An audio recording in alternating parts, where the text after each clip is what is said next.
Dear aspirants, welcome to the channel. இன்னைக்கு current அஃபேர்ஸை one by ஒன்னாக பார்த்துடலாம். அதுக்கு முன்னாடி நம்ம சேனலை சப்ஸ்கிரைப் பண்ணாதவங்க சப்ஸ்கிரைப் பண்ணிடுங்க. Let's start the session.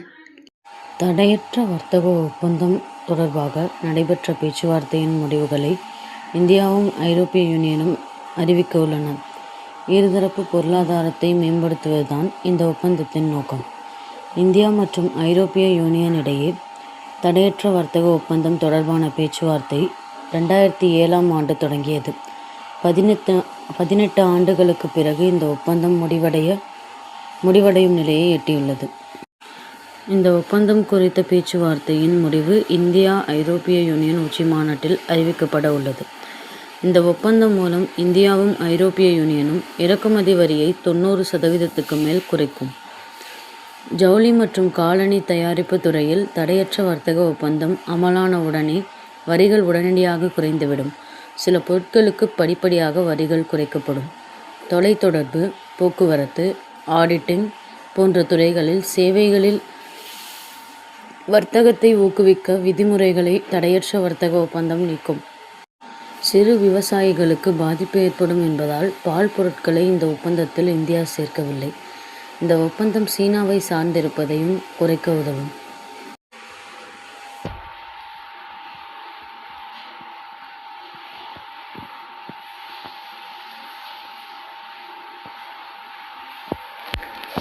நமது இந்திய சமூகம் மலேசியாவில் கலாச்சாரம் பண்பாட்டை போற்றி வருகின்றன.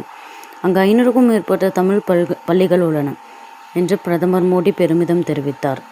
மனதின் குரல் 130வது வானொலி நிகழ்ச்சியில் பிரதமர் மோடி உரையாற்றிய போது, எனதருமை நாட்டு மக்களே, நமது இந்திய சமூகம் மலேசியாவில் கலாச்சாரம் பண்பாட்டை போற்றி வருகின்றன. அங்கு 500க்கும் மேற்பட்ட தமிழ் பள்ளிகள் உள்ளன. அந்த பள்ளிகளில் தமிழ் பாடம் கற்பித்தல் மட்டுமின்றி மற்ற பாடங்களும் தமிழ் மொழியிலேயே கற்பிக்கப்படுகின்றன. தெலுங்கு, பஞ்சாபி போன்ற மற்ற இந்திய மொழிகளுக்கும் மலேசியாவில் முக்கியத்துவம் அளிக்கப்படுகிறது. இந்தியா மலேசியா இடையில் வரலாற்று ரீதியாக கலாச்சார உறவுகளை பேணுவதில் மலேசியா இந்தியா பாரம்பரிய சங்கம் முக்கிய பங்கு வகிக்கிறது. கடந்த மாதம் மலேசியாவில் லால் பாட் சேலை அணிவகுப்பு நிகழ்ச்சி ஏற்பாடு செய்யப்பட்டது. இந்த சேலைக்கு நமது வங்க கலாச்சாரத்துடன் சிறப்பு தொடர்பு உண்டு. இந்த நிகழ்வு இந்த சேலையை அதிக எண்ணிக்கையிலான மக்கள் அணிந்ததற்காக மலேசியா சாதனை புத்தகத்தில் பதிவு செய்யப்பட்டுள்ளது. கடந்த 10 ஆண்டுகளுக்கு முன்னர் ஸ்டார்ட் அப் இந்தியா திட்டத்தை தொடங்கி இன்று உலகளவில் 3வது இடத்தை பிடித்துள்ளோம். அதே நேரத்தில் புதுமை, தரம் ஆகியவற்றில் உறுதியாக இருக்க வேண்டும். அப்போதுதான் நமது தயாரிப்புகள் உலகின் கவனத்தை ஈர்க்கும். தற்போது நாட்டின் பல நகரங்களில் இளைஞர்களிடம் பஜன் கிளப் என்று அழைக்கப்படும் இசை நிகழ்ச்சிகள் பிரபலமாகி வருகின்றன. பக்தி பாடல்களின் புனிதம் கெடாமல் அவர்கள் பாடுவதை கேட்பது மிகவும் மகிழ்ச்சியாக இருக்கிறது என்று தெரிவித்தார்.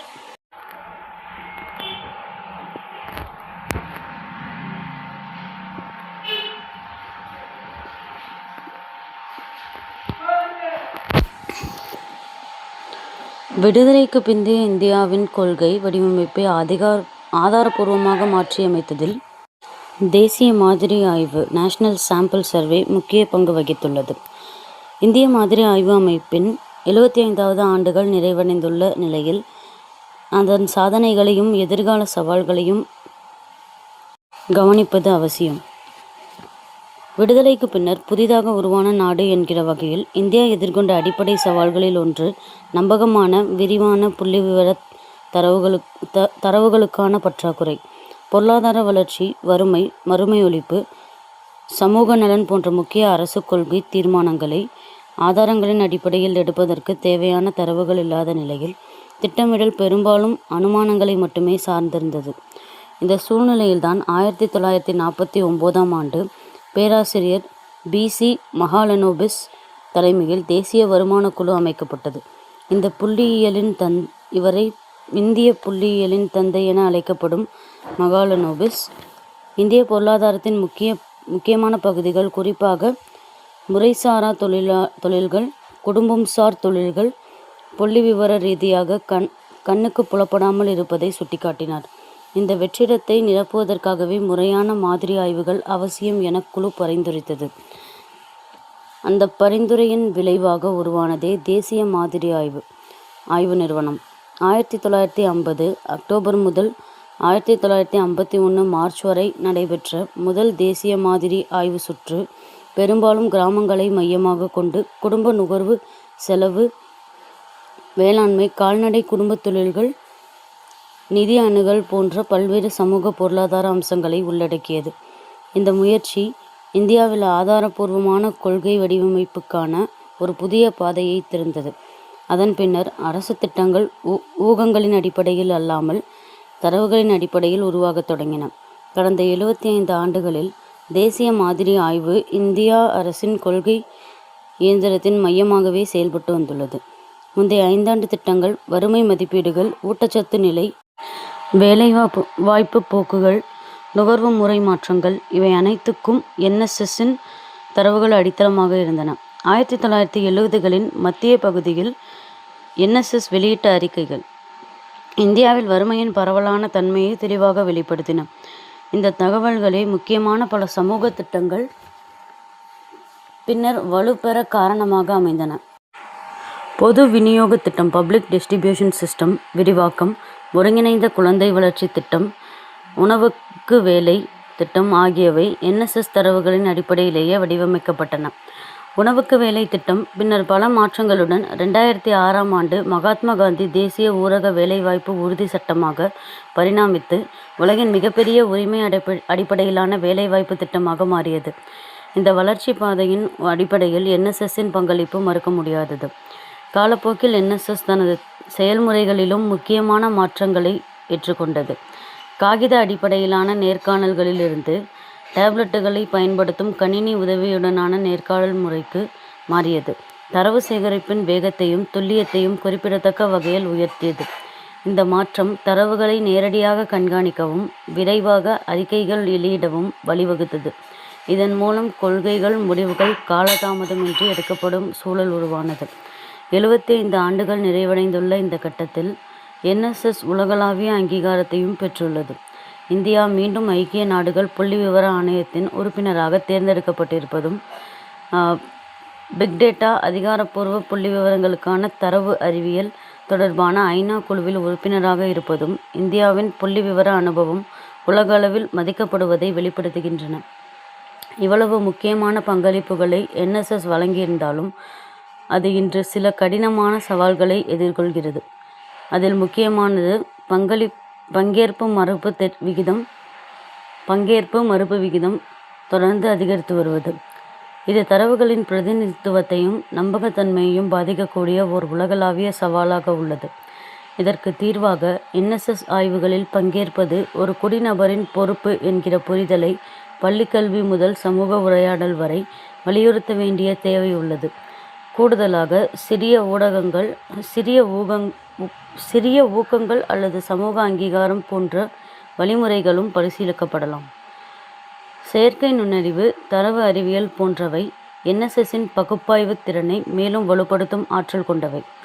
பெரிய தரவு தொகுப்புகளில் மறைந்துள்ள போக்குகளை கண்டறிதல், அறிக்கை தயாரிப்பை எளிதாக்குதல் போன்ற பணிகளுக்கு செயற்கை நுண்ணறிவு பயனுள்ளதாக இருக்கும்.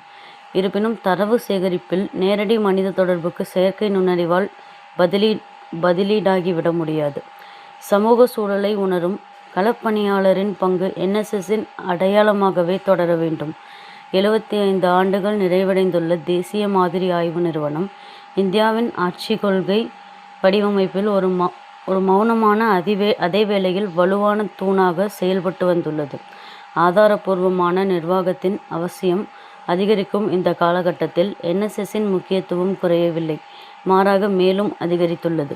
2047க்குள் விக்ஷித் பாரத் என்கிற இலக்கை நோக்கி இந்தியா பயணிக்கும் நிலையில் நம்பகமான பிரதிநிதித்துவம் அடிப்படையிலான காலத்துக்கேற்ற தரவுகளை வழங்கும் NSSன் பங்கு எதிர்காலத்திலும் தவிர்க்க முடியாததாகவே இருக்கும்.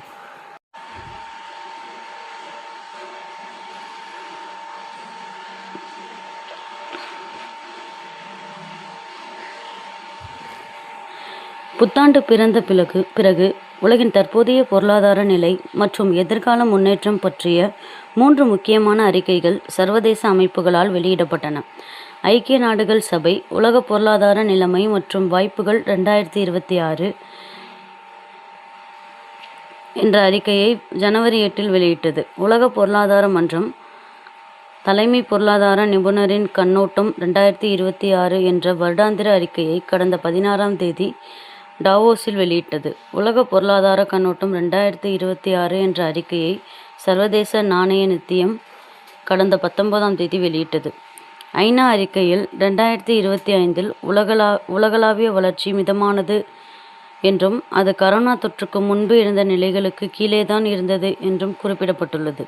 மேலும் 2026 வளர்ச்சி 2.7% குறையும் எனவும் கணிக்கப்பட்டுள்ளது. இது 2025 இருந்த 2.8% வளர்ச்சியை விட சற்று குறைவானது.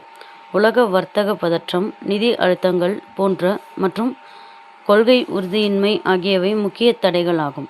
அதே நேரம் தெற்கு ஆசியா 5.6% வளர்ச்சியுடன் வலுவான இயந்திரமாக இருக்கும் என நம்பிக்கை தெரிவிக்கப்பட்டுள்ளது. இந்தியாவை பொறுத்தவரை 2025 7.4% என்ற சிறப்பான வளர்ச்சி இருந்தது. ஆனால் 2026 6.6% குறையலாம். அதே நேரம் வலுவான உள்நாட்டு நகர்வு, பெரும் அரசு முதலீடு, செயற்கை நுண்ணறிவு தொழில்நுட்பம் ஆகியவை இந்திய வளர்ச்சியின் முக்கிய இயக்கிகளாக கருதப்படுகின்றன. அதிகரிக்கும் அமெரிக்க சுங்கவரி இந்தியாவுக்கு அபாயமாக இருந்தாலும் இந்தியா ஏற்றுமதி சந்தைகளை விரிவுபடுத்தி உள்நாட்டு தேவையையும் ஊக்குவிக்க முயற்சிக்கிறது என ஐநா அறிக்கை தெரிவிக்கிறது. உலக பொருளாதார மன்ற ஆய்வில் 2026 உலக பொருளாதார நிலைமை பலவீனமாகும் என 53% நிபுணர்கள் எதிர்பார்ப்பதாக கூறப்பட்டுள்ளது. 2026க்கான முக்கிய கருப்பொருள்கள் செயற்கை நுண்ணறிவு முதலீடு, கடன் வரம்புகள் மற்றும் வர்த்தக மறுசீரமைப்பு ஆகியவை இருக்கும். ஆசியா உலகளவில் மிகுந்த நம்பிக்கையுடன் உள்ள பிராந்தியமாக கருதப்படுகிறது. குறிப்பாக இந்தியா ஒரு சமநிலை பொருளாதாரம் என்றும் கடந்த ஆண்டை விட எச்சரிக்கையுடன் பிரகாசமானது என்றும் கூறப்பட்டுள்ளது. இந்திய பொருளாதாரம் பொறுத்து கொள்ளக்கூடிய வேகத்தில் மற்றும் பணவீக்க அழுத்தங்கள் இல்லாமல் வளர்ந்து வருகிறது. உயர்ந்த வளர்ச்சி மற்றும் கட்டுப்படுத்தக்கூடிய பணவீக்கம் காரணமாக நிலைத்தன்மையின் தூணாக இந்தியா விவரிக்கப்படுகிறது. இந்தியாவின் வேகமான AI வளர்ச்சியும் தொழில்நுட்ப முதலீடுகளும் 2 ஆண்டுகளில் உற்பத்தி திறனை உயர்த்தும் என எதிர்பார்க்கப்படுகிறது. IMF உலகளாவிய சராசரி வளர்ச்சி 3.1% முதல் 3.2% வரை இருக்கும் என கணித்துள்ளது. இந்தியாவுக்கான கணிப்பு 2025-26 நிதியாண்டில் 6.6% உள்ளது. எனினும் கடந்த காலாண்டு தரவு வலுவாக இருப்பதால் 7.2% வளர்ச்சி சாத்தியம் என்கிறது. இந்தியா G20 அமைப்பில் மிக வேகமாக வளர்ந்து வரும் பொருளாதாரமாக உள்ளது. இந்திய பொருளாதாரம் உலக சராசரி வளர்ச்சியைப் போல 2 மடங்கு வளர்ச்சி அடையும் என எதிர்பார்க்கப்படுகிறது. மொத்தத்தில் அனைத்து அறிக்கைகளிலும் இந்தியா உலகின் முதன்மை வளர்ச்சி இயந்திரமாக அடையாளப்படுத்தப்பட்டுள்ளது. உலகளாவிய வர்த்தக தடைகள், குறிப்பாக அமெரிக்காவின் சுங்கவரி கவலைக்குரியவை என்றாலும் இந்தியாவின் உள்நாட்டு தேவை, டிஜிட்டல் அடித்தளம் மற்றும் கட்டமைப்பு சீர்திருத்தங்கள் வளர்ச்சியை தொடர்ந்து முன்னெடுக்கும் என எதிர்பார்க்கப்படுகிறது. கடந்த ஆண்டு ஜனவரி 16ஆம் தேதி அந்நிய செலாவணி கையிருப்பு 701.36 பில்லியன் அமெரிக்க டாலர்களாக இருந்தது. இது 11 மாதங்களுக்கான சரக்கு இறக்குமதி செய்வதற்கு போதுமானதாகும். இருந்தபோதிலும் ரூபாய் மதிப்பு குறைந்து வருகிறது. காரணம் நம்பிக்கை குறைவு என்பதுதான். வெளிநாட்டு போர்ட்ஃபோலியோ முதலீட்டாளர்கள் வெளியேற்றம், அதிக அளவிலான மூலதன திரும்ப பெறுதலை இந்தியா சந்தித்துள்ளது. ரூபாய் மதிப்பை நிலைநிறுத்துவதற்காக இந்திய ரிசர்வ் வங்கி சில நடவடிக்கைகளை எடுத்து வருகிறது. சமீபத்தில் ஒரு தொலைக்காட்சிக்கு ரிசர்வ் வங்கி ஆளுநர் சஞ்சய் மல்ஹோத்ரா அளித்த பேட்டியில், நாணயத்தின் மதிப்பு மாற்றம் ஏற்படும் பொருளாதார வலிமையை வரையறுக்காது என தெரிவித்தார். மதிப்பிழப்பு போட்டித்திறனை அதிகரிக்கிறது. மற்ற நாடுகளுடனான இந்தியாவின் வர்த்தக பற்றாக்குறை 2025 GDPயில் 2% மட்டுமே. பிரேசில், தென்னாப்பிரிக்கா, மெக்சிகோ போன்ற நாடுகளை விட இந்தியாவின் பேரியல் பொருளாதாரம் குறிகாட்டிகள் வலிமை உறுதியானவை. இருந்தும் சந்தைகள் பதற்றத்தில் உள்ளன. இந்தியா பிற பொருளாதாரங்களை விட பின்தங்கவில்லை. எனினும் நம்பிக்கை சிதைவுக்கு முக்கிய காரணம் அமெரிக்கா இந்தியா இடையிலான வர்த்தக ஒப்பந்தம் தாமதமாவதுதான். எனவே மத்திய அரசு உலகின் முன்னணி தனியார் துறை அமைப்புகளை கவர்ந்தெழுக்கவும், இந்திய பொருளாதாரத்தில் நம்பிக்கையை வளர்ப்பதற்கும் டாவோஸ் நகரில் நடைபெற்ற வருடாந்திர WEF மாநாட்டில் பங்கேற்க மிகப்பெரிய தூதுக்குழுவை அனுப்பியது. குறிப்பாக மத்திய அமைச்சர்கள், மாநில முதலமைச்சர்கள் மற்றும் பெருநிறுவன தலைவர்களை கலந்து கொண்டனர்.